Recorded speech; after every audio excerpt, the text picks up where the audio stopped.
Friend of me, any me. All these niggas just wanna be a mini me. All these niggas just wanna be a mini me. All these niggas just wanna be a mini me. Friend of me. Here we have the Wright ZXT 40 horsepower 61-inch cut. It has the long travel suspension.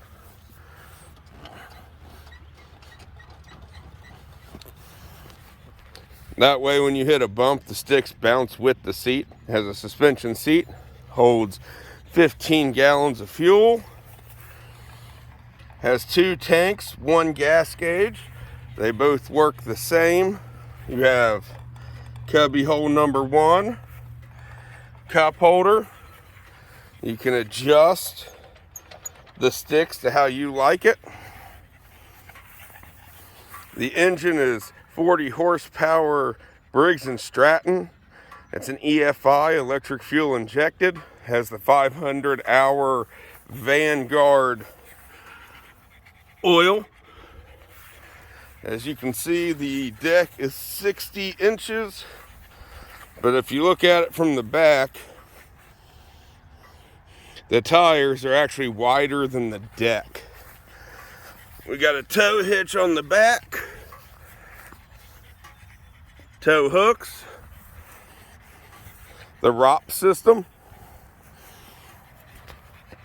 and then a super simple control center where it's just throttle up, engage the blades, an hour counter, and where you turn the key on. Right here's where you set your cut heights. The pedal you can move up to lock the deck up while you decide what height you want. And then that's the e-brake. If you kick it forward, it's locked. If you kick it back, it's unlocked. It's super simple. You can lift the tray up and get to the pulleys. The deck is made out of 7-gauge steel. Those tires are just massive. This thing will go 14 miles an hour going forward, 7 miles an hour backwards, and it will cut at 14 miles an hour. Let's fire up.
All right, well,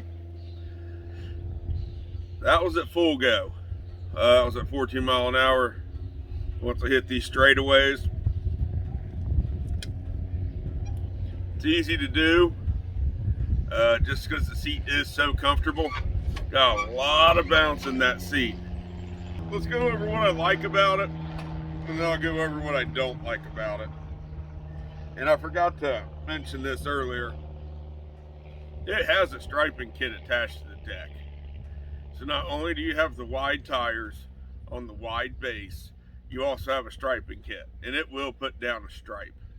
As I was mowing, you can see that it shoots this grass about a country mile over, 2 to 3 rows over at 60 inches a pop. I love the seat. I love the EFI. So where are we at on gas? I picked this thing up at full. I have mowed all 5 acres of my property, and I'm not even to 3/4 yet.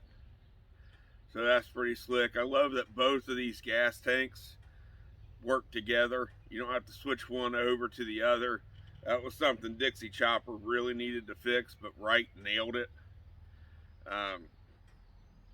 The stripe kit, the handles are comfortable. The platform's a little short, but I haven't played with it, so I don't know if this seat can move back or not. I'm going to assume it doesn't. Automatically locks up when you kick it up. The little silver one, you can kick it back down. So, the performance of this thing, awesome. Comfort, top tier. It's the most comfortable mower I've been on. Speed, it hits that check mark. But this is what it doesn't do that I personally don't like. Because the frame is so wide on this mower, your deck doesn't stick out past the tires. So I can't get up under that honeysuckle. Now, of course, that could be solved with a 72-inch deck, but I can't haul one of those on my trailer. I love the wide frame. With that being said, this seat sits high. It sits higher than that Excalibur I tried out. So when I mowed my ditch line out front, even though this mower didn't slide at all, I felt like I was going to fall off the thing because I'm sitting so high, because the suspension seat, I would say, gives 8-10 inches. So you're up in the air that high. And then the last thing that I don't like about this mower is that it's a Briggs & Stratton mower. No, I love the Wright brand. I've watched a ton of Ed Wright's videos on YouTube and the little fine details of his pulley systems, his hydro gears, and the individual wheel molded motors. I know that you can stack 2 more tires out if you really want to do hills, but I don't like that it's a Briggs & Stratton. I'm a Kawasaki guy. Wright Mowers has made a big push to put the biggest engine they can find on this thing. And I know that that motor is going to last me forever. Now, being in search for a mower, I'm in love with this one because of how comfortable it is. I can live with all of the negatives that I stated, except for that Briggs & Stratton. Now, I could compromise on it, and the only reason I would compromise on it is because I have a phenomenal dealer in Carlisle, Germantown, Neff's. I've used them for years. I used them with my Dixie. They're real good people. Initially, when I walked in, they had a gun store on one side and you had the mowers on the other. So that was pretty slick. But I know that my dealer would have my back on it. But I would rather see it with a 38 horsepower Kawasaki. So thanks for watching.